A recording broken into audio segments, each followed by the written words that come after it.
Xitoy uchun ig'ir ijtimoiy masalalardan biri ochliq masalasini qanday hal qilish bo'lib kelayotganligi ma'lum.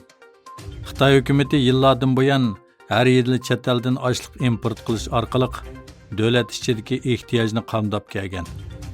Statistika to'rining bu vaqtdagi ma'lumotida ko'rsatilishicha, Xitoy hozir dunyo bo'yicha bug'doy import qiluvchi eng chong davlat bo'lib qolgan. 2022 yilning o'zida Xitoy import qilgan ochliqning miqdori 53 million tonnadan oshib ketgan. Xitoy hukumatı boshqarishidagi Tangirtog' to'rining 2 noyabrdagi xabarda ko'rsatilishicha, Xitoy hukumatı yaqinqi mezgillarda Sharq Turkistonda ijro qilayotgan bir qism siyosatlar dal mushu masalani cho'rdigan holda qanot yeyotganligi ma'lum.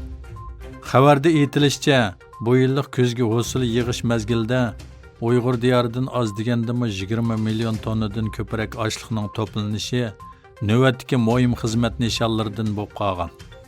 Xitoy hukumatining Sharq Turkistonni ochliq ishlab chiqarish bazasi qilib qurib chiqishida bug'doy o'stirish muhim bir mazmun bo'lib, Xitoy o'lkalariga ochliq yetkazish Uyg'ur diyoridan energiya yetkazishga o'xshashla jiddiy davom qilayotganligi ma'lum. Dunyodagi ikki chong iqtisodiy gavda bo'lgan Amerika va Xitoy rahbarlarining San Fransiskoda o'tkaziladigan Osiyo Tinch okean iqtisodiy hamkorlik boshliqlar yig'inida uchrashadiganligi o'tirg'a qo'yilgan edi.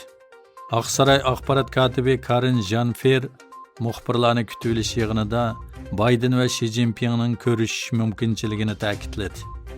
Xalqaro taratqularning Xitoy axborot organlari va Tashqi ishlar ministerligining bayonlari orqali ilgari surishicha, Xitoy hukumatı Amerika prezidenti Joe Bidenning Tayvanni qo'llashdan voz kechishini, Xitoyga qatilgan texnika importiga bo'lgan cheklamani bekor qilishni kelarki oydagi Bayden bilan Xi Jinping uchrashishining sharti qilgan.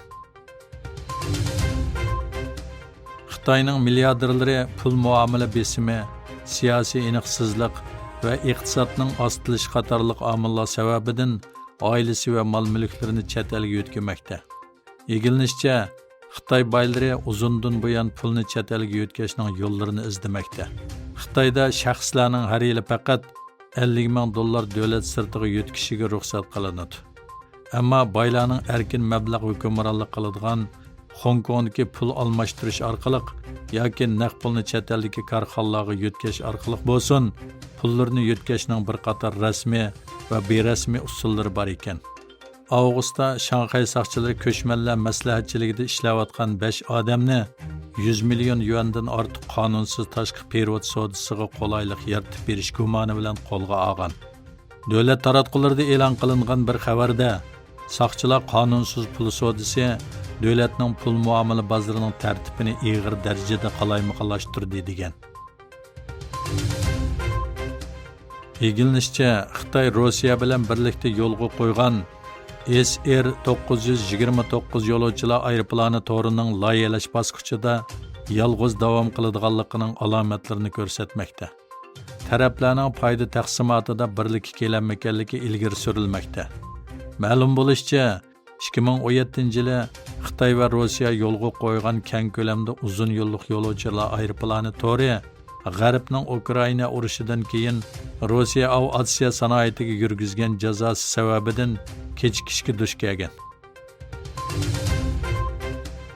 Ma'lum bo'lishicha, Xitoydagi eng chong davlat ig'dorchiligidagi savdo bankalarining biri bo'lgan Xitoy Sanoat va savdo bankasining sobiq muavin bosh direktori Chung Xongliga chiriklik gumoni bilan tekshirish boshlagan.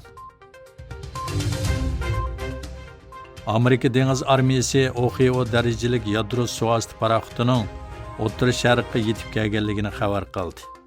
Amerika Markaziy qo'mondonlik shtabi O'rta Sharqqa evatilgan yadro suvosti paraxoti haqida bayonot e'lon qildi. Bayonotda 2023-yil 11-oyning 5-kuni OXIO darajalik suvosti paraxoti Amerika Markaziy qo'mondonlik shtabining ta'siri doirasiga yetib bordi deyilgan.